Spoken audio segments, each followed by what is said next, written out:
Hello guys, welcome to our channel. आज हम class 11th के बायोलॉजी का chapter neural control and coordination का लेक्चर नंबर 2 करने जा रहे हैं, जहां पर हम आज conduction of the nerve impulse को पढ़ेंगे। लेकिन उससे पहले हम यहां पर न्यूरल कंट्रोल एंड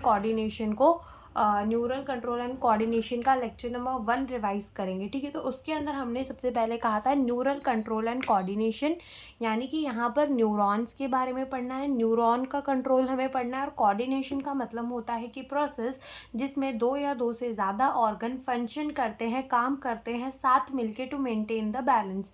ठीक है, फिर हमने देखा था कि जो न्यूरल और एंडोक्राइन सिस्टम होते हैं वो मिलके हमारी बॉडी के अंदर बैलेंस मेंटेन करके रखते हैं। तो न्यूरल जो सिस्टम होता है उसके अंदर न्यूरॉन इन्वॉल्व होते हैं, एंडोक्राइन सिस्टम के अंदर ग्लैंड्स इन्वॉल्व होते हैं, न्यूरॉन से निकलते हैं न्यूरोट्रांसमीटर जो कि कंडक्शन करवाते हैं, आगे की तरफ मैसेज को पहुंचवाते हैं। ठीक है, वेयर एंडोक्राइन सिस्टम के अंदर हॉर्मोन्स निकलते हैं। न्यूरल सिस्टम का जो कम्युनिकेशन होता है, यानी कि जो वो सिग्नल भेजता है वो बहुत जल्दी भेज देता है, लेकिन वो बहुत शॉर्ट लिव्ड होता है। वेयर अगर हम बात करें एंडोक्राइन सिस्टम के अंदर, तो वो जाता तो धीरे धीरे है लेकिन वो लॉन्ग लिव्ड रहता है, उसका असर जो है वो बहुत दिनों तक रहता है।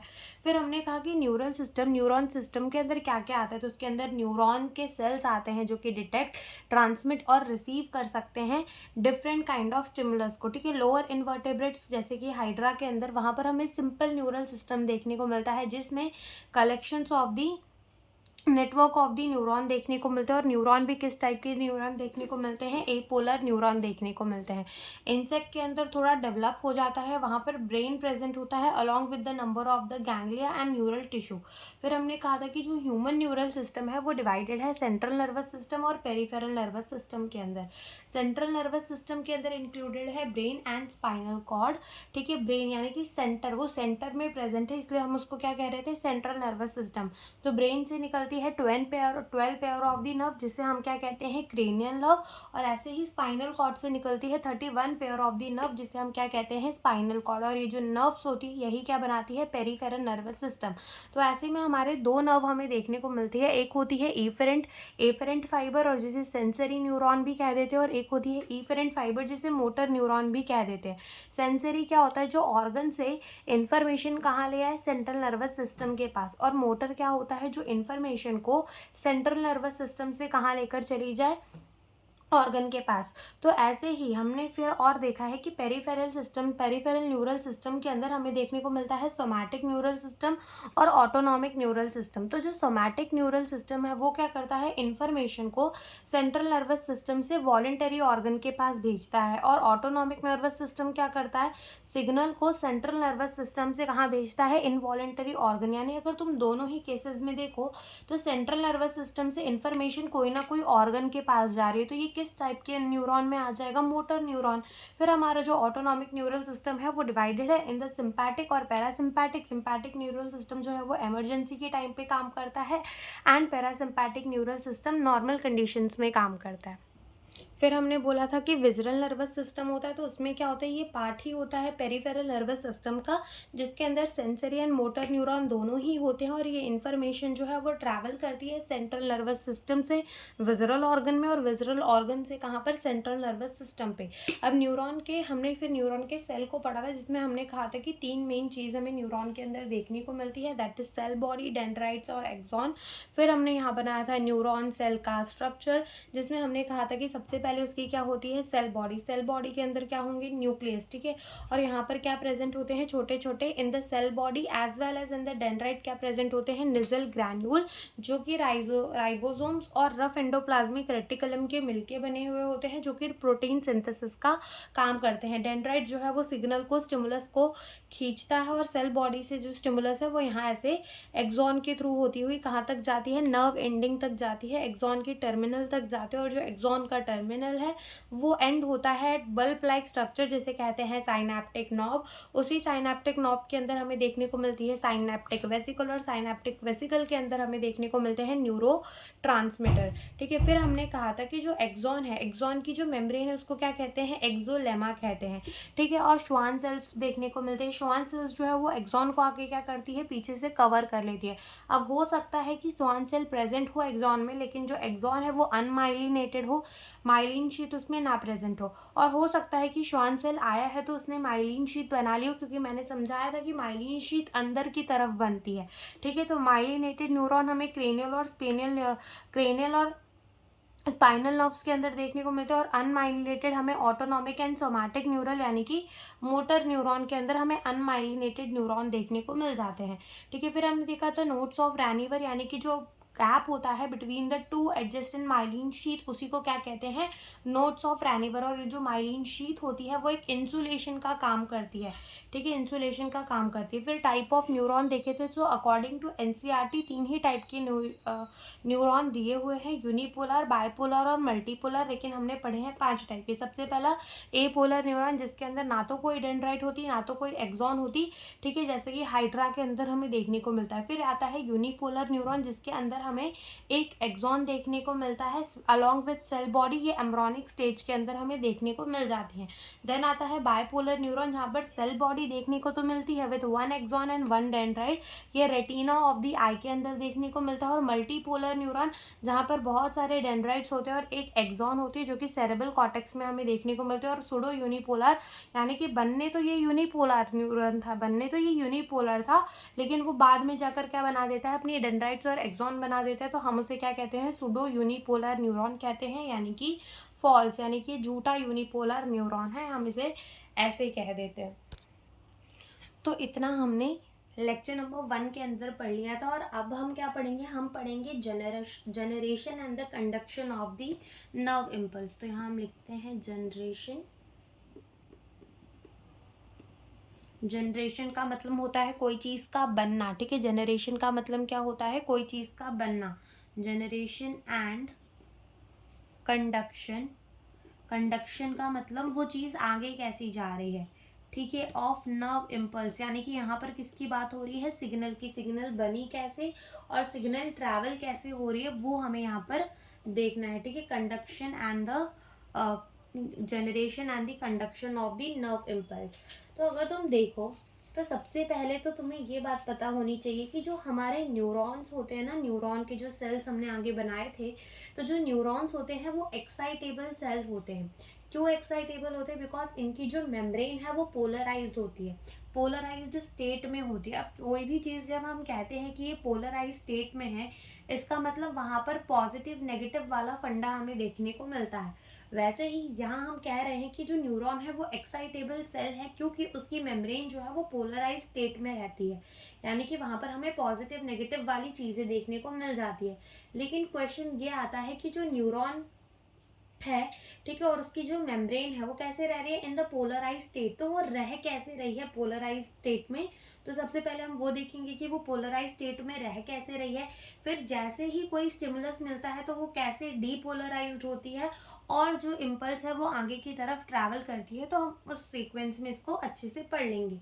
ठीक है, तो सबसे पहले हम लिखेंगे यहाँ पर कि जो न्यूरॉन होते हैं ना, न्यूरॉन कैसे होते हैं, एक्साइटेबल सेल होते हैं, एक्साइटेबल सेल्स होते हैं। न्यूरॉन जो होते हैं वो क्या होते हैं, एक्साइटेबल सेल्स होते हैं, बिकॉज इनकी जो मेम्ब्रेन है, देयर मेम्ब्रेन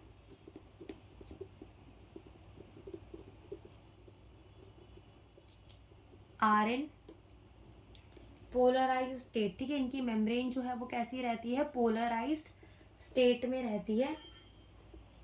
ठीक है, कैसे रहती है इनकी मेम्ब्रेन रहती है पोलराइज स्टेट में। लेकिन अब क्वेश्चन आता है कि इनकी मेम्ब्रेन जो है वो पोलराइज स्टेट में रहती कैसे है। ठीक है, तो वो चीज़ अब हम यहाँ पर समझते हैं। तो अब हम ये चीज़ को समझते हैं कि जो न्यूरॉन की मेम्ब्रेन है वो पोलराइज स्टेट में रहती कैसे है। ठीक है, तो तुमने पढ़ा था कि न्यूरॉन के अंदर हमने कहा था कि 3 मेन चीज़ें होती हैं, that is the cell body, axon और उसकी डेंड्राइट्स। ठीक है, सेल बॉडी, एक्सॉन और उसकी क्या होती है, सेल बॉडी होती है, एक्सॉन्स होती हैं और डेंड्राइट्स होती है। ये चीज़ हमने देखी थी। ठीक है, तो जो एक्सॉन होती है, ठीक है, जो लंबा पोर्शन होता है, जो एक्सटेंशन होता है सेल बॉडी का, जिसे क्या कहते हैं, एक्सॉन कहते हैं।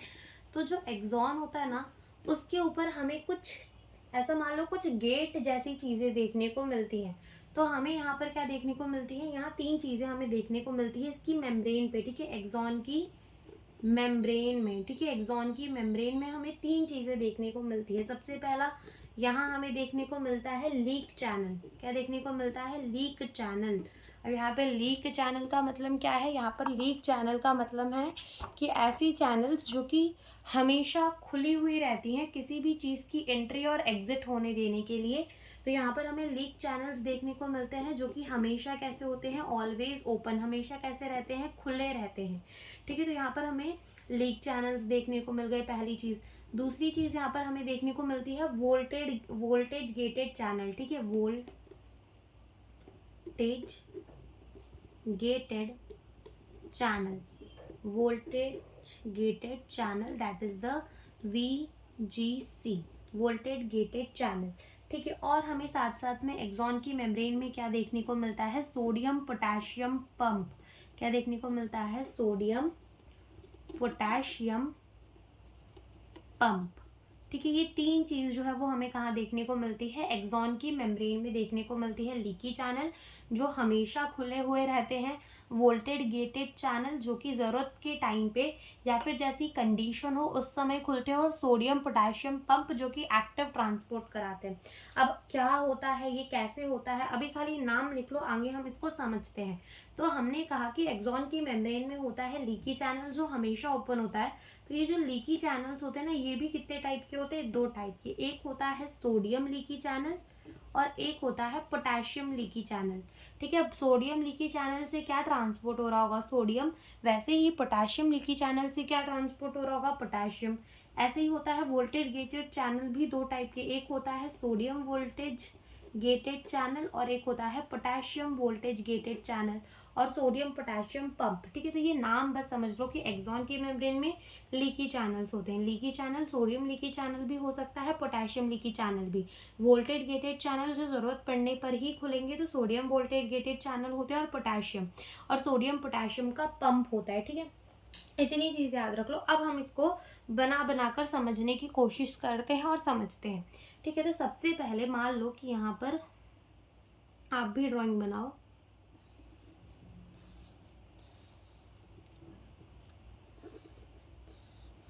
ये मान लो, ये जो बनाया हमने, ये हमने क्या बनाया? ये है हमने बनाया एक्सॉन को। ठीक है, जैसे कि एक्सॉन जो होती है पूरी सी पूरी लंबी, हमने एक्सॉन का जो बीच है, बीच में उसको बना के दिखाया है। ठीक है, ये क्या है? एक्सॉन है।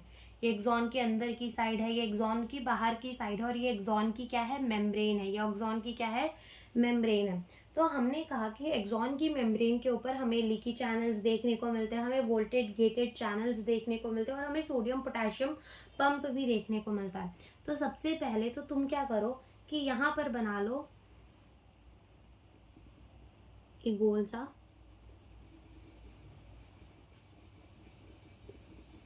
ठीक है, ये गोल सा क्या बना लो? ये गोल सा बना लो तुम सोडियम लीकी चैनल। ठीक है, ये क्या बना लिया तुमने? सोडियम लीकी चैनल जो कि हमेशा कैसे रहते हैं? ओपन रहते हैं। ठीक है, और यहाँ पर तुम एक और बना लो, अलग अलग शेप की बना लो ताकि तुम्हें कॉन्सेप्ट समझने में थोड़ी सी आसानी हो यहाँ पर। ठीक है, तो ये मान लो ये क्या है? ये है तुम्हारा, ये है पोटेशियम लीकी चैनल। ठीक है, ये क्या है? ये मान लो तुम है पोटेशियम लीकी चैनल। ठीक है, और यहाँ पर हमारा प्रेजेंट होगा क्या? Sodium potassium pump. ठीक है, मान लो यहाँ ये जो प्रेजेंट है, ये क्या है? सोडियम पोटेशियम पंप है। ठीक है, ये क्या है? मान लो ये है सोडियम पोटेशियम पंप। ये क्या है? Sodium potassium pump. अब यहाँ पे आप सोच रहे होगे कि हमने वोल्टेज गेटेड चैनल क्यों नहीं बनाए? वोल्टेज गेटेड चैनल इसीलिए नहीं बनाए क्योंकि ये वोल्टेज गेटेड चैनल जो है वो एक समय में ओपन होते हैं, एक टाइम पे ओपन होते हैं जब इन्हें ओपन होना होता है। हमेशा ये खुले हुए नहीं रहते। जब इनको ओपन होना होगा तब हम आगे समझते हैं कि ये कब ओपन होते हैं, कब बंद होते हैं। ठीक है, तो यहाँ पर अभी हम वोल्टेज गेटेड चैनल को नहीं बनाएंगे। हमने क्या बना लिया? सोडियम लीकी चैनल, हमने बना दिया पोटेशियम लीकी चैनल, और हमने बना दिया सोडियम पोटेशियम का पंप। अब होता क्या है? कि ये जो अपनी एक्सोनल मेम्ब्रेन है, ठीक है, एक्सोनल जो मेम्ब्रेन है, ये एक्सॉन की जो मेम्ब्रेन है वो ज़्यादा परमिएबल होती है। ठीक है, मैंने क्या बोला कि जो हमारी एक्सोनल मेम्ब्रेन है वो कंपैरेटिवली ज़्यादा परमिएबल होती है पोटेशियम आयन के लिए, और नियरली इनपरमिएबल होती है किसके लिए? सोडियम आयन के लिए। ठीक है, इसका मतलब क्या होता है वो समझो। सबसे पहले तो ये जो हमारा सोडियम लीकी चैनल होता है ना, ये थोड़ा कम लीकी होता है, ठीक है। ये हम लिख देते हैं कि ये कम लीकी होता है, ठीक है। ये जो हमारा सोडियम लीकी चैनल है वो थोड़ा कम लीकी होता है। वेरेज यहाँ हम बात करें अपने पोटेशियम लीकी चैनल की, तो वो थोड़ा ज़्यादा लीकी होता है। अब बात करते हैं किसकी, सोडियम पोटेशियम पंप की। अब होता क्या है, पहले ये समझो। देखो हमने क्या कहा, सोडियम लीकी चैनल ये ज़्यादा लीकी होते हैं। तो यहाँ पर होता क्या है कि जो हमारी फ्लूइड है आउटसाइड द एक्सॉन, ठीक है, एक्सॉन के बाहर जो फ्लूइड है वहाँ पर क्या होता है, उसको हम कहते हैं एक्स्ट्रा सेलुलर फ्लूइड, ठीक है। हम उसे क्या कहते हैं, एक्स्ट्रा सेलुलर फ्लूइड। पहले ये समझ लो, एक्स्ट्रा सेलुलर फ्लूइड, यहाँ लिख भी लो, एक्स्ट्रा सेल्यूलर फ्लूइड, ठीक है। तो ये जो एक्सॉन के बाहर की फ्लूइड होती है जिसे हम कह रहे हैं एक्स्ट्रा सेलुलर फ्लूइड, तो यहाँ पर क्या होता है, यहाँ पर सोडियम बहुत ज़्यादा होते हैं, ठीक है। यहाँ पर क्या होता है, सोडियम बहुत ज़्यादा होते हैं और यहाँ पर पोटेशियम जो है वो बहुत कम होते हैं।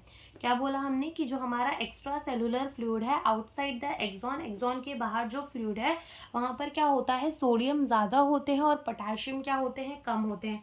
वेरएज अगर हम बात करें इंट्रा सेल्यूलर फ्लूइड की, तो यहाँ पर क्या होता है, यहाँ पर उल्टा चलता है। यहाँ पर पोटेशियम ज़्यादा होते हैं और जो सोडियम है वो बहुत कम होते हैं। सोडियम जो है वो क्या होते हैं, बहुत कम होते हैं। एज वेल एज ये जो इंट्रा सेलुलर फ्लूइड है ना, यहाँ पर हमें बहुत सारे क्या देखने को मिलते हैं, नेगेटिवली चार्ज प्रोटीन देखने को मिलते हैं। क्या देखने को मिलते हैं, नेगेटिवली चार्ज प्रोटीन्स देखने को मिलते हैं। तो इन्हें भी लिख लो कि ये क्या है, नेगेटिवली चार्ज प्रोटीन। ये क्या है, नेगेटिवली चार्ज प्रोटीन, जो कि कहाँ देखने को मिल रहा है, इंटरसेलुलर फ्लूइड के अंदर, ठीक है। ये भी जो नेगेटिवली चार्ज प्रोटीन है वो कहाँ प्रेजेंट होते हैं, इंटरसेलुलर फ्लूइड के अंदर ज़्यादा प्रेजेंट होते हैं, ठीक है। तो ये समझ में आया। हमने क्या कहा कि जो हमारा एक्स्ट्रा सेलुलर फ्लूइड है दैट इज एक्सॉन के बाहर जो फ्लूइड है वहाँ पर सोडियम ज़्यादा होते हैं, पोटेशियम कम होते हैं। और जो इंट्रा सेलुलर फ्लूइड है यानी कि जो फ्लूइड एक्सॉन के अंदर भरा हुआ है उसके अंदर पोटेशियम ज़्यादा होते हैं, सोडियम कम होते हैं और अंदर की तरफ नेगेटिवली चार्ज प्रोटीन जो है वो ज़्यादा होते हैं, ठीक है। अब क्या होता है, ये है सोडियम लीकी चैनल। अब खुद सोचो कि सोडियम कहाँ से कहाँ लीक कर रहा होगा। यहाँ पर सोडियम ज़्यादा है, यहाँ पर सोडियम कम है, तो सोडियम कहाँ से कहाँ लीक कर रहा होगा, सीधी सी बात है, ज़्यादा से कम की तरफ मूव कर रहा होगा, यानी कि सोडियम की मूवमेंट कहाँ हो रही होगी, अंदर की तरफ। और फिर अगर हम बात करें ये क्या है, पोटेशियम लीकी चैनल। खुद सोचो ये पोटेशियम लीकी चैनल कैसे लीक हो रहा होगा, यानी कि पोटेशियम जो है वो कहाँ से कहाँ जा रहे होंगे, जो पोटेशियम है वो कहाँ से कहाँ जा रहे होंगे। तो अगर तुम देखो तो अंदर की तरफ तो पोटेशियम ज़्यादा है, बाहर की तरफ तो पोटेशियम कम है, तो सीधी सी बात है कि पोटेशियम जो है वो कहाँ लीक कर रहा होगा, बाहर की तरफ लीक कर रहा होगा, बाहर की तरफ जा रहा होगा। पोटेशियम कहाँ जा रहा होगा, बाहर की तरफ जा रहा होगा, ठीक है। पोटेशियम जो है वो कहाँ जा रहा होगा, बाहर की तरफ जा रहा होगा। अब देखो, अब जब ऐसा होता है कि नेगेटिवली चार्ज प्रोटीन अंदर की तरफ ज़्यादा है, सोडियम अंदर आ रहा है, पोटेशियम बाहर जा रहा है, ठीक है, तो होता क्या है कि जो एक्सॉन की मेम्ब्रेन है जब वो कोई भी इम्पल्स कैरी नहीं कर रही होती, जब वो कोई भी सिग्नल कैरी नहीं कर रही होती, जब वो रेस्ट कर रही होती, कुछ काम नहीं कर रही होती, तो जो एक्सॉन की मेम्ब्रेन है ना वो अंदर से नेगेटिवली चार्ज होती है। अंदर से कैसी चार्ज होती है, नेगेटिवली चार्ज होती है, और बाहर से वो कैसी चार्ज होती है, पॉजिटिवली चार्ज होती है। बाहर से कैसी होती है, पॉजिटिवली चार्ज। कैसी होती है, पॉजिटिवली चार्ज। अंदर से कैसी चार्ज होती है, नेगेटिवली, और बाहर से कैसी चार्ज होती है, पॉजिटिवली चार्ज होती है। हमने क्या कहा कि हमारे एक्सॉन में मेम्ब्रेन में लीकी चैनल्स देखने को मिलते हैं जो हमेशा खुले होते हैं, sodium leaky channel, potassium voltage gated channel और सोडियम पोटेशियम का पंप। तो ये हमने बनाया सोडियम लीकी चैनल, ये हमने बनाया पोटेशियम लीकी चैनल। हमने कहा कि बाहर की फ्लूइड में सोडियम ज़्यादा है, पोटेशियम कम, अंदर की फ्लूइड में पोटेशियम ज़्यादा है, सोडियम कम और नेगेटिवली चार्ज प्रोटीन है। अंदर की तरफ से मेम्ब्रेन कैसी है, नेगेटिवली चार्ज, बाहर की तरफ से मेम्ब्रेन कैसी है, पॉजिटिवली चार्ज। अब देखो हम क्या कह रहे हैं कि जो सोडियम लीकी चैनल है उससे सोडियम क्या हो रहे हैं, अंदर आ रहे हैं, ठीक है। यहाँ से सोडियम जो है वो क्या हो रहे हैं, अंदर आ रहे हैं, यहाँ से पोटेशियम जो है वो बाहर जा रहे हैं। अगर ऐसा ही चलता रहा कि सोडियम अंदर आते रहे, पोटेशियम बाहर जाते रहे, तो ये सारा बैलेंस तो बिगड़ जाएगा। ये जो इतना अच्छा पोलराइज्ड बना के रखा है कि अंदर से नेगेटिव बाहर से पॉजिटिव, ये तो बिगड़ जाएगा। इसीलिए यहाँ पर कौन काम करता है, यहाँ काम करता है सोडियम पोटेशियम पंप। कौन काम करता है, सोडियम पोटेशियम पंप काम करता है। अभी सोडियम पोटेशियम पंप करता क्या है कि ये एटीपी को यूज करता है और ये 3 सोडियम को बाहर भेजता है और इसी के बदले ये क्या करता है, 2 पोटेशियम को अंदर लेता है। 3 सोडियम को बाहर भेजता है, 2 पोटेशियम को अंदर लेता है। और ये जो सोडियम पोटेशियम पंप होता है वो कैसा ट्रांसपोर्ट करवाता है, एक्टिव ट्रांसपोर्ट। एक्टिव ट्रांसपोर्ट का मतलब होता है ये एटीपी को यूज करके 3 सोडियम बाहर भेजता है, 2 पोटेशियम को अंदर लेता है। समझ में आया कि ये एटीपी का यूज करके क्या करेगा, 3 सोडियम बाहर भेजेगा, 2 पोटेशियम को क्या करेगा, अंदर लेगा। ठीक है, 2 पोटेशियम को क्या करेगा, वो अंदर लेगा। ठीक है, 2 पोटेशियम को क्या करेगा, अंदर लेगा। तो एक बार हम फिर से ये चीज़ को समझते हैं। हमने क्या कहा कि जो एक्सोनल मेम्ब्रेन है उसमें है sodium leaky channel, potassium leaky channel और क्या है, वोल्टेज गेटेड चैनल, जो हम बाद में दिखाएंगे, और क्या है, सोडियम पोटेशियम का पंप। अब ये जो सोडियम लीकी चैनल है वो कैसे होते हैं, थोड़े कम लीकी होते हैं, तो वो सोडियम को अंदर भेजते हैं। जो हमारा एक्स्ट्रा सेलुलर फ्लूइड है उसके अंदर सोडियम ज़्यादा है, पोटेशियम कम। जो इंटर सेलुलर फ्लूइड है उसके अंदर पोटेशियम ज़्यादा है, सोडियम कम है और नेगेटिवली चार्ज प्रोटीन ज़्यादा है। ठीक है, अब हो क्या रहा है, सोडियम अंदर आ रहा है, पोटेशियम बाहर जा रहा है, और एटीपी का यूज़ करके ये जो सोडियम पोटेशियम पंप है वो 3 सोडियम को बाहर भेज रहा है, 2 पोटेशियम को अंदर ले रहा है, और इसी से क्या हो रहा है, आयनिक ग्रेडियंट बन रहा है, जिसके वजह से जो मेम्ब्रेन है वो अंदर की तरफ से नेगेटिवली चार्ज है और बाहर की तरफ से कैसी है, पॉजिटिवली चार्ज है। और ये हमारी कैसी है, रेस्टिंग मेम्ब्रेन। ये हमारी कैसी है, रेस्टिंग मेम्ब्रेन। रेस्टिंग मेम्ब्रेन का मतलब क्या, कि जब हमारी मेम्ब्रेन कोई भी सिग्नल को कैरी नहीं कर रही, कोई भी स्टिमुलस को आगे नहीं पहुंचा रही, तो वो रेस्ट करने टाइम ऐसी ही रहती है। रेस्टिंग मेम्ब्रेन हमारी कुछ ऐसी दिखती है। अब मान लो कि इसी मेम्ब्रेन के पास कोई स्टिमुलस आ गई, कोई सिग्नल आ गया कि हाँ भाई आपको सिग्नल जो है वो क्या करवाना है, आगे पहुंचवाना है। तो डेंड्राइट्स पे प्रेजेंट होते हैं सोडियम लिगैंड चैनल। क्या प्रेजेंट होते हैं, सोडियम लिगैंड चैनल। कहाँ प्रेजेंट होते हैं, डेंड्राइट्स में। जैसे मान लो ये हमने क्या बनाई, डेंड्राइट्स बना ली।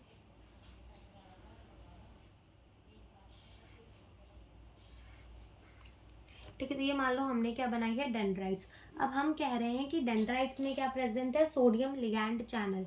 अब जैसे ही कोई स्टिमुलस आई, ठीक है, अब स्टिमुलस कुछ भी हो सकती है, वो टच हो सकती है, किसी की आवाज़ सुन रहे हो वो हो सकती है, ठीक है, कुछ देख रहे हो वो हो सकती है, टेस्ट भी एक स्टिमुलस है, स्मेल भी एक स्टिमुलस है, तो कुछ भी हुआ वो क्या है, स्टिमुलस है। तो यहाँ पर मान लो कोई स्टिमुलस आई, तो सबसे पहले क्या होता है कि यहाँ पर प्रेजेंट होते हैं सोडियम लिगैंड चैनल। ठीक है, सोडियम लिगैंड चैनल। तो ये जो सोडियम लिगैंड चैनल है वो खुल जाते हैं, जिसके वजह से क्या होता है कि सोडियम अंदर की तरफ आता है।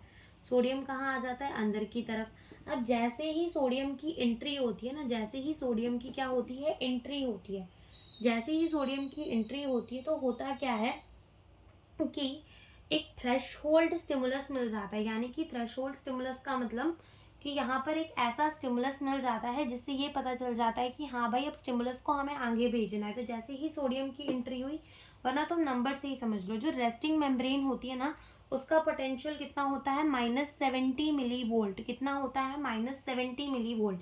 अब जैसे ही सोडियम की एंट्री होती है ना, तो ये -70 मिली वोल्ट से कहाँ चला जाता है, ये चला जाता है कहाँ पर, -55 मिली वोल्ट में, जो कि क्या होती है, थ्रेशोल्ड स्टिमुलस होती है, कि इतनी स्टिमुलस तो चाहिए ही चाहिए। अब जैसे ही ये -55 मिली वोल्ट होती है ना, तो क्या होता है, वैसे ही तुरंत जो सोडियम वोल्टेज गेटेड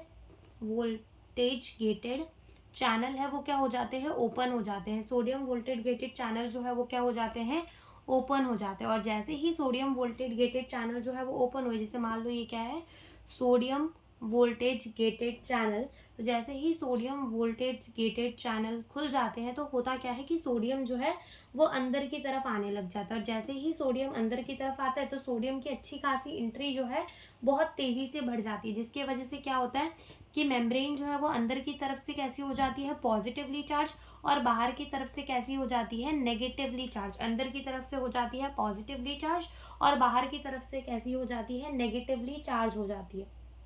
और अब अगर हम पूछें कि पोटेंशियल कितना होता है मेम्ब्रेन का, तो वो हो जाता है +30 मिली वोल्ट। कितना होता है, +30 मिली वोल्ट हो जाता है, क्योंकि अंदर से वो अब क्या हो चुकी है, पॉजिटिव हो चुकी है।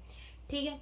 तो इसी कंडीशन को जब अंदर से हमारी मेम्ब्रेन कैसी हो जाती है, पॉजिटिवली चार्ज, और बाहर से मेम्ब्रेन हमारी कैसी हो जाती है, नेगेटिवली चार्ज। अंदर से कैसी चार्ज है, पॉजिटिवली, बाहर से कैसी चार्ज है, नेगेटिवली। तो इसको कहते हैं कि मेम्ब्रेन जो है वो कैसी हो गई है, डीपोलराइज्ड हो गई है, या फिर डीपोलराइजेशन। ठीक है, क्या हो गया है इसका, डीपोलराइजेशन हो गया जब मेम्ब्रेन अंदर की तरफ से पॉजिटिवली चार्ज और बाहर की तरफ से क्या हो चुकी है, नेगेटिवली चार्ज हो चुकी है। ठीक है, ऐसे ही हम एक बार रीपोलराइजेशन को समझ लेते हैं। रीपोलराइजेशन को समझ लेते हैं और उसके बाद हम एक बार ये सारी चीज़ें फिर से समझेंगे, और इसके बाद कंडक्शन जो है वो बहुत ईजी है। ठीक है, तो वो भी हम समझ लेते हैं। अब होता क्या है कि यहाँ पर अब ये पॉजिटिव हो गया और यहाँ बाहर की तरफ क्या हो गया, नेगेटिव हो गया। अब हमें इसे रिस्टोर भी तो करना पड़ेगा। जब स्टिमुलस चली जाएगी तो फिर से तो अंदर की तरफ नेगेटिव लाना पड़ेगा, बाहर की तरफ पॉजिटिव।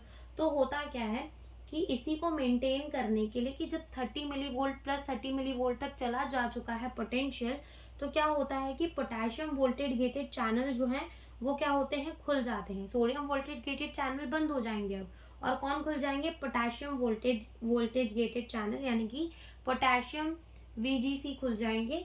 और क्या होगा कि पोटेशियम फटाफट कहाँ जाने लगेंगे, बाहर की तरफ जाने लगेंगे। पोटेशियम फटाफट कहाँ जाने लगेंगे, बाहर की तरफ जाने लगेंगे, जिसके वजह से अगेन जो मेम्ब्रेन है वो अंदर की तरफ से नेगेटिव और बाहर की तरफ से क्या हो जाएगी, पॉजिटिव हो जाएगी। और रेस्टिंग मेम्ब्रेन पोटेंशियल हमें फिर से मिल जाएगा -70 मिली वोल्ट। तो ये भी हम देखते हैं।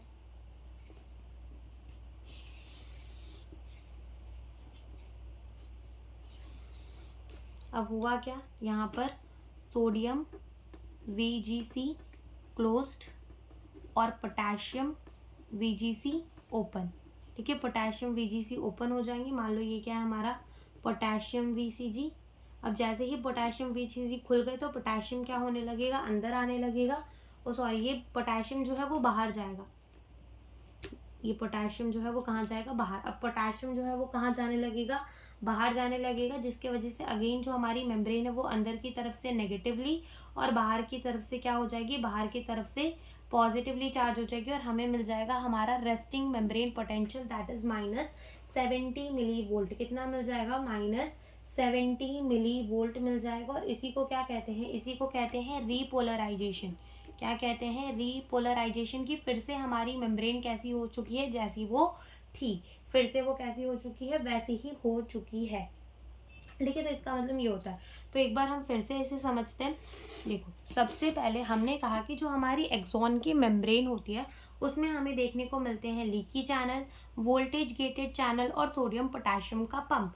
तो जो लीकी चैनल होते हैं वो हमेशा खुले हुए होते हैं, सोडियम लीकी चैनल और potassium leaky channel. Voltage gated channel ज़रूरत पड़ने में खुलेंगे, सोडियम पोटेशियम पंप। ठीक है, अब हमने बोला कि जो हमारा सोडियम लीकी चैनल है वो वो कम लीकी होता है, वेरस जो पोटेशियम वाला है वो ज़्यादा लीकी होता है। ठीक है, तो अब होता क्या है कि जो हमारा एक्स्ट्रा सेलुलर फ्लूइड होता है उसके अंदर सोडियम ज़्यादा होते हैं, पोटेशियम कम। जो इंटर सेलुलर फ्लूइड है उसके अंदर पोटेशियम ज़्यादा होते हैं, सोडियम कम, और नेगेटिवली चार्ज प्रोटीन जो है वो ज़्यादा होते हैं। अब होता क्या है कि सोडियम लीकी चैनल से, जैसे कि सोडियम बाहर की तरफ ज़्यादा है, अंदर की तरफ कम, तो सोडियम अंदर आता है। पोटेशियम लीकी चैनल से अंदर की तरफ पोटेंशियल क्या है, अंदर की तरफ जो पोटेशियम है वो क्या है, ज़्यादा है, बाहर की तरफ कम है, तो वो बाहर जाता है। अब जो सोडियम पोटेशियम पंप है वो एटीपी का यूज़ कर एक्टिव ट्रांसपोर्ट करके 3 सोडियम को बाहर भेजता है, 2 पोटेशियम को अंदर लेता है। और इसी के वजह से क्या होता है, इसी के वजह से जो सारी चीज़ें हैं वो मेंटेन रहती हैं। ठीक है, इसी के वजह से क्या होता है कि जो रेस्टिंग मेम्ब्रेन पोटेंशियल है ये सारी चीज़ें जो है वो मेंटेन रहती है, और जो मेम्ब्रेन है वो अंदर की तरफ से नेगेटिवली चार्ज हो जाती है और बाहर की तरफ से कैसी चार्ज हो जाती है, पॉजिटिवली चार्ज हो जाती है। और ये कितना होता है, इसका अंदर की तरफ का जो पोटेंशियल होता है वो कितना होता है, -70 मिली वोल्ट होता है। अब क्या होता है कि यहाँ पर कोई स्टिमुलस आई, तो जैसे ही कोई स्टिमुलस आती है तो सोडियम लिगैंड चैनल यहाँ पर प्रेजेंट होते हैं, उससे क्या होता है कि सोडियम फटाफट अंदर की तरफ आने लगता है। ठीक है, और -70 मिली वोल्ट से जब पोटेंशियल कहाँ चला जाए, -55 मिली वोल्ट तक चला जाए, तो हम उसे कहते हैं कि थ्रेशोल्ड स्टिमुलस जो है वो आ चुकी है। और जैसे ही -55 मिली वोल्ट तक जाता है पोटेंशियल, तो सोडियम वोल्टेज गेटेड चैनल जो है वो खुल जाते हैं, जिसकी वजह से से सोडियम फटाफट अंदर आने लग जाते हैं, और जैसे ही सोडियम फटाफट अंदर आते हैं तो अंदर की मेम्ब्रेन जो है वो पॉजिटिवली चार्ज हो जाती है, बाहर की मेम्ब्रेन जो है वो नेगेटिवली चार्ज हो जाती है और +30 मिलीवोल्ट तक चली जाती है, जिसे हम कहते हैं डीपोलराइजेशन। फिर उसके बाद क्या होता है, सोडियम वोल्टेज गेटेड चैनल बंद हो जाते हैं, पोटेशियम वाले खुल जाते हैं, और पोटेशियम कहाँ जाने लगता है, अगेन बाहर की तरफ जाने लग जाता है। ठीक है, और फिर से हमारा रेस्टिंग मेम्ब्रेन पोटेंशियल हमें मिल जाता है। जो मेम्ब्रेन है वो बाहर की तरफ से नेगेटिवली चार्ज और अंदर की तरफ से क्या हो जा सॉरी अंदर की तरफ से नेगेटिवली चार्ज और बाहर की तरफ से अगेन क्या हो जाती है, पॉजिटिवली चार्ज हो जाती है। ठीक है, तो अगर इतना समझ में आ गया होगा तो इसके बाद जो कंडक्शन वाला टॉपिक है वो बहुत ईजी है, तो वो भी हम यहाँ पर पढ़ लेते हैं। अब हम स्टार्ट करते हैं conduction of the nerve impulse. ठीक है, conduction of the nerve impulse को हम चालू करते हैं। ये अगेन हमने क्या बना दी, एक्सॉन बना दी।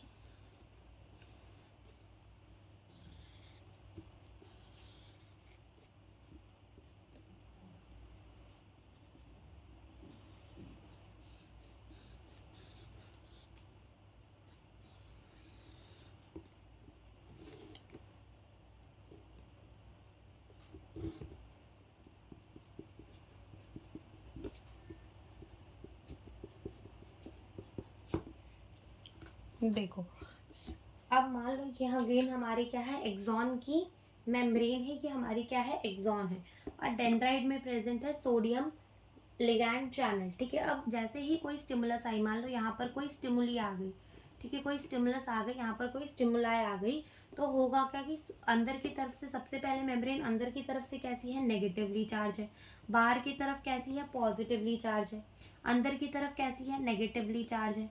ठीक है, और बाहर की तरफ कैसी है, वो पॉजिटिवली चार्ज है। कैसी है, पॉजिटिवली चार्ज, अंदर की तरफ से नेगेटिवली चार्ज और बाहर की तरफ से पॉजिटिवली चार्ज है। इस जोन को बोल दो ए जोन, इस जोन को बोल दो बी, और इसको कह दो सी। ठीक है, हमने डिवाइड कर लिया, ये ए पार्ट है, ये बी पार्ट है, और ये क्या है, सी पार्ट है। तो अभी सब जो है सारी की सारी, ये वाली भी कैसी है, रेस्टिंग मेम्ब्रेन पोटेंशियल, ये भी किस में है, रेस्टिंग मेम्ब्रेन पोटेंशियल, और ये भी किस में है, रेस्टिंग मेम्ब्रेन पोटेंशियल पे। ठीक है, ओके। अब हुआ क्या कि जैसे ही कोई स्टिमुलस आई तो सोडियम जो है वो कहाँ आने लगे, अंदर की तरफ आने लगे। सोडियम जो है वो कहाँ आने लगे, अंदर की तरफ। तो उन्होंने क्या किया, पोटेंशियल को -70 मिलीवोल्ट से कहाँ डाल दिया, -55 मिलीवोल्ट में, जिसके वजह से सोडियम वोल्टेज गेटेड चैनल जो है वो खुल गए। और जैसे ही वो खुले तो उसके वजह से क्या हुआ कि सोडियम अंदर आने लग गया, बिल्कुल अंदर आने लग गया सोडियम। और जैसे ही सोडियम अंदर आया तो अब क्या होगा, ये वाली साइड में, ठीक है, ये हमारी ए वाली साइड ही है, ये हमारी बी वाली और ये हमारी सी वाली। हम आगे का डायग्राम बना रहे हैं कि आगे क्या होगा। तो जैसे ही जो वोल्टेज गेटेड चैनल है सोडियम वाला वो खुल जाएगा तो क्या होगा कि अंदर की तरफ से मेम्ब्रेन जो है वो हो जाएगी पॉजिटिवली चार्ज, और बाहर की तरफ से मेम्ब्रेन जो है वो क्या हो जाएगी, नेगेटिवली चार्ज। अंदर की तरफ से वो हो जाएगी पॉजिटिवली चार्ज, क्योंकि यहाँ पर जो सोडियम वोल्टेज गेटेड चैनल है, सोडियम वोल्टेज गेटेड चैनल खुल चुके हैं। ठीक है, ओपन हो चुके हैं, तो यहाँ से मेम्ब्रेन जो है वो कैसी हो गई, अंदर की तरफ से पॉजिटिवली चार्ज हो गई और बाहर की तरफ से क्या हो गई, नेगेटिवली चार्ज। अब जब भी ऐसा होता था कि मेम्ब्रेन अंदर की तरफ से क्या है, पॉजिटिवली चार्ज और बाहर की तरफ से नेगेटिवली चार्ज, तो हम उसको क्या कहते थे कि क्या हो गई है, डीपोलराइजेशन। क्या हो गई है, डीपोलराइजेशन। तो यहाँ पर भी हम लिख देंगे कि इस जोन में क्या हो चुकी है, डीपोलराइजेशन हो चुकी है। अभी यहाँ पर ये वाला रेस्टिंग मेम्ब्रेन पोटेंशियल पे ही चल रहा होगा, अंदर की तरफ से नेगेटिवली चार्ज, बाहर की तरफ से क्या होगा, पॉजिटिवली चार्ज। अंदर की तरफ से नेगेटिवली चार्ज, बाहर की तरफ से पॉजिटिवली चार्ज। ये भी रेस्टिंग मेम्ब्रेन पोटेंशियल पे, ये भी रेस्टिंग मेम्ब्रेन पोटेंशियल पे।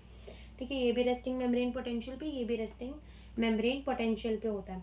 अब क्या होता है कि यहाँ पर सर्किट कंप्लीट होता है। अब सर्किट कंप्लीट होने का क्या मतलब कि अंदर की तरफ से जो पॉजिटिव चार्ज है वो कहाँ चले जाते हैं, इस बी पार्ट में। ठीक है, यहाँ से पॉजिटिव जो है वो यहाँ चले गए और यहाँ से पॉजिटिव कहाँ आ गए, यहाँ आ गए।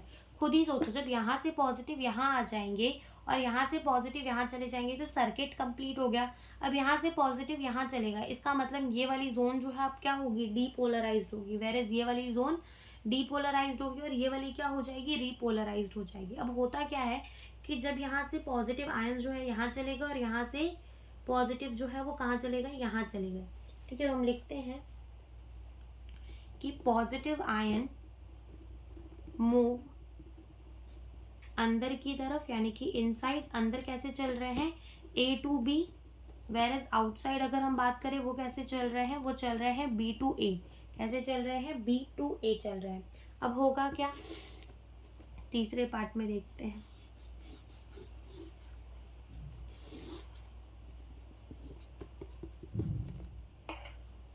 अगेन ये वाला हमारा किस में होगा, रेस्टिंग मेम्ब्रेन पोटेंशियल पे, RMP रेस्टिंग मेम्ब्रेन पोटेंशियल।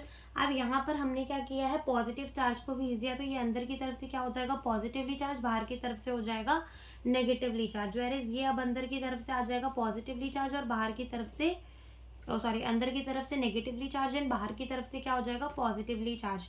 तो अब ये वाला जो जोन है ये क्या हो चुका है, ये हो चुका है डीपोलराइज। ठीक है, अब इसका क्या हो चुका है, डीपोलराइजेशन हो चुका है। ठीक है, डीपोलराइजेशन हो चुका है इसका, और ये रेस्टिंग मेम्ब्रेन में। अब इसका क्या हो चुका है, इसका हो चुका है रीपोलराइजेशन। क्या हो चुका है, रीपोलराइजेशन। क्यों, क्योंकि अब यहाँ पर कौन खुल गए होंगे, यहाँ पर खुल गए होंगे पोटेशियम वोल्टेज गेटेड चैनल। ठीक है, पोटेशियम वोल्टेज गेटेड चैनल खुल गए होंगे, जिसके वजह से पोटेशियम जो है वो कहाँ जाने लगा होगा, बाहर जाने लगा होगा। और जैसे ही पोटेशियम जो है वो बाहर गया, तो अंदर से मेम्ब्रेन अगेन कैसी हो गई, नेगेटिवली चार्ज, और बाहर से क्या हो गई, पॉजिटिवली चार्ज। अब सेम आगे की जो एक्सॉन है उसमें भी यही कहानी चलेगी कि जो पॉजिटिव है यहाँ से यहाँ जाएगा और यहाँ से यहाँ जाएगा, और सर्किट जो है वो कंप्लीट होती जाएगी, यहाँ से यहाँ जाएगा और यहाँ से यहाँ आएगा। फिर जितनी भी एक्सॉन बची हुई है ना, जितना भी आगे एक्सॉन का बचा हुआ है उसमें यही चीज़ चलेगी, और ऐसे ही जो सिग्नल है वो कहाँ चला जाएगा, एकदम एक्सॉन के टर्मिनल में चला जाएगा। ठीक है, एक्सॉन के एकदम एंड तक में चला जाएगा। ओके, तो यहाँ पर हम इसकी NCERT को भी रीड करते हैं ताकि सब कुछ अच्छे से समझ में आ जाए। तो देखो, सबसे पहले लिखा है कि when a stimulus is applied at a site. ठीक है, ये कह रहे हैं कि सबसे पहले क्या हो रहा है कि स्टिमुलस कोई भी आती है किसी भी साइट में, तो on a polarised membrane, polarised membrane का जो अंदर की तरफ से नेगेटिवली चार्ज है और बाहर की तरफ से क्या है, पॉजिटिवली चार्ज है, the membrane at a site A become freely permeable to potassium. ठीक है, यानी कि जब भी कोई स्टिमुलस आया तो हमने देखा था कि सोडियम लिगैंड चैनल जो कि डेंड्राइट्स में प्रेजेंट था, उसके वजह से क्या हो रहा था, सोडियम अंदर आ रहा था, और जैसे ही सोडियम अंदर आ रहा था तो क्या हो रहा था, थ्रेशोल्ड पोटेंशियल चला जा रहा था -55 मिलीवोल्ट, जिसके वजह से सोडियम वोल्टेज गेटेड चैनल जो है वो खुल जा रहा था, जिसके वजह से सोडियम और अंदर आ रहा था, और अंदर से मेम्ब्रेन कैसी होती जा रही थी, पॉजिटिवली चार्ज और बाहर से negatively charge. This leads to the rapid influx of the Na+, sodium का रैपिड इन्फ्लक्स होता है, followed by the reversal of the polarity at that site. ठीक है, उस जगह पर जो पोलैरिटी है वो बदल जाती है, that is outer surface of the membrane become negatively charge and the inner side become positively charge. यही हमने भी देखा था। The polarity of the membrane at the site A is thus reversed and hence depolarised. जैसे उसकी polarity जो है वो बदल चुकी है, तो अब वो क्या हो चुका है, डीपोलराइज्ड हो चुका है। उसकी पोलैरिटी कैसे बदल गई कि वो अंदर की तरफ से अब हो चुका है पॉजिटिव और बाहर की तरफ से वो क्या हो चुका है, नेगेटिव, यानी कि वो क्या हो चुका है, डीपोलराइज्ड हो चुका है। The electrical potential at a site A is thus reversed and hence depolarized. The electrical potential difference across the plasma membrane at a site A, उसी को क्या कहते हैं, एक्शन पोटेंशियल, जो कि एक नर्व इम्पल्स है। एट साइट इमीडिएटली अहेड, यानी कि इसकी जो आगे वाली ही साइड है, यानी कि साइट बी, मेम्ब्रेन के पास है पॉजिटिव चार्ज कहाँ पर, आउटर सरफेस पर, और नेगेटिव चार्ज कहाँ है, उसके इनर सरफेस में। एज ए रिजल्ट करंट जो है वो फ्लो करेगा इनर सरफेस में साइट A to B, और आउटर सरफेस में जो करंट है वो फ्लो करेगा B to A to complete the circuit of current flow. और हेंस जो पोलैरिटी है उस साइड की, यानी कि B वाले साइड की, वो भी रिवर्स्ड हो जाएगी और उसमें भी इम्पल्स जनरेट हो जाएगा।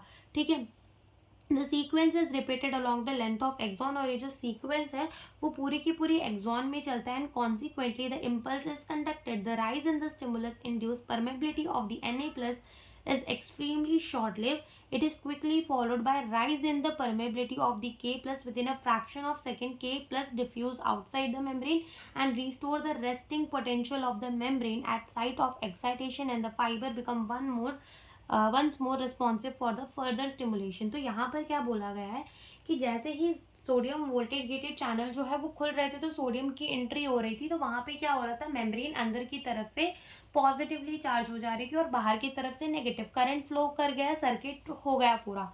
अब होता क्या है कि यहाँ पर जल्दी से सोडियम वोल्टेट गैटेड चैनल जो है वो बंद होता है और पोटेशियम वाले खुल जाते हैं, और जैसे ही पोटेशियम वाले खुले पोटेशियम बाहर जाने लग जाते हैं, और जैसे ही पोटेशियम बाहर जाता है तो हमें रेस्टिंग मेम्ब्रेन पोटेंशियल फिर से मिल जाता है with in a fraction of second, यानी कि इतना जल्दी मिल जाता है। और इसीलिए इतना जल्दी जल्दी भी तो ट्रैवल करता है। ऐसा थोड़ी होता है कि तुमने किसी गर्म चीज़ को छू दिया तो वो आधे घंटे बाद तुमको पता चले कि हाँ भाई मैं किसी गर्म चीज़ को छू रहा हूँ, ऐसा नहीं होता। एकदम फटाफट ये चीज़ें जो है वो नर्व के अंदर चलती है, और पूरी की पूरी जो एक्सॉन है उसी के आगे ये सीक्वेंस जो है वो रिपीट होता रहता है। ठीक है, तो ये यहाँ पर बोला, और फिर से एक और बार हमारी जो मेम्ब्रेन है वो रिस्पॉन्सिव हो जाती है कि उसको एक नया स्टिमुलेशन मिले, कुछ नया सिग्नल मिले तो वो उसे लेकर जाए। तो यही कहा गया है। अब यहाँ पे ना एक डिफरेंस होता है बिटवीन द माइलिनेटेड और अनमाइलिनेटेड न्यूरॉन, कि जो अनमाइलिनेटेड न्यूरॉन्स होते हैं ना, जिनके ऊपर माइलिन शीथ नहीं प्रेजेंट होती, जो कि हमने अभी पढ़ा, हमने बिना माइलिन शीथ वाले का पढ़ा, तो वहाँ पर क्या होता है कि जो स्टिमुलस है, जो इम्पल्स है वो ऐसे ही जाता है। वेरएज अगर हम जब बात करते हैं माइलिनेटेड न्यूरॉन्स की, तो वहाँ पर जंपिंग कंडक्शन होता है अक्रॉस द नोट्स ऑफ रैनीवर्स, यानी कि नोट्स ऑफ रैनीवर जहाँ प्रेजेंट होता है वहीं पे क्या चलती है, कंडक्शन चलती है, और फास्टर कंडक्शन होती है वहाँ पर as compare to the normal वाला। तो ये भी हम लिख देते हैं कि यहाँ पर पहले हम लिखेंगे अनमाइलिनेटेड न्यूरॉन, और एक हम पढ़ेंगे माइलिनेटेड न्यूरॉन। ठीक है, अनमाइलिनेटेड एंड माइलिनेटेड न्यूरॉन। तो जो अनमाइलिनेटेड होते हैं, जो कि अभी हमने पढ़ा, तो यहाँ पर जो कंडक्शन है वो कैसी होती है, स्लोअर होती है। ठीक है, स्लोअर कंडक्शन जो है वो कैसी होती है, स्लोअर होती है। और यहाँ पर पोलैरिटी जो है ना, पोलैरिटी वो चेंज होती है through out the axonal length. Polarity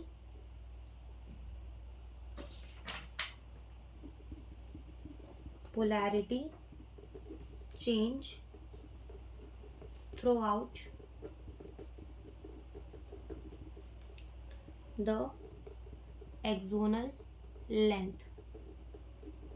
वेरेज अगर अपन बात करें माइलिनेटेड की, जहां पर माइलिन शीथ प्रेजेंट होते हैं, तो यहाँ पर क्या होता है, जंपिंग कंडक्शन।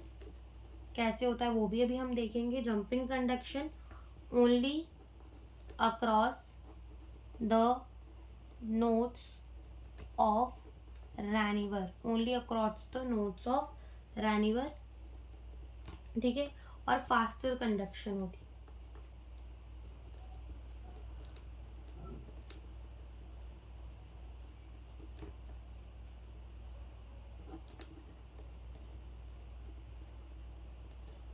ठीक है, और यहाँ पर कैसी होती है, फास्टर कंडक्शन होती है। तो जैसे कि अभी हमने अनमाइलिनेटेड न्यूरॉन का तो केस पूरा का पूरा पढ़ा है कि कैसे उसके अंदर कंडक्शन चल रही थी और पूरा का पूरा पोलैरिटी जो है वो चेंज हो रहा था through out the axonal membrane. लेकिन जैसे कि मान लो ये कोई एक्सॉन है जिधर क्या प्रेजेंट है, माइलिन शीथ भी प्रेजेंट है। ठीक है, माइलिन शीथ भी प्रेजेंट है। अब ये जो माइलिन शीथ है ना, एक उसका काम करती है, इंसुलेशन का काम करती है। जैसे अगर कोई वायर हो और उसके ऊपर वो प्लास्टिक का चढ़ा हुआ होता है, तो उससे क्या होता है, जब भी हम वायर को छूते हैं तो हमें करंट नहीं लगता। क्यों? क्योंकि वो इंसुलेटेड है। वेरएज़ अगर तुम कोई नंगी तार है और उसे छू दोगे तो करंट तो लग ही जाएगा।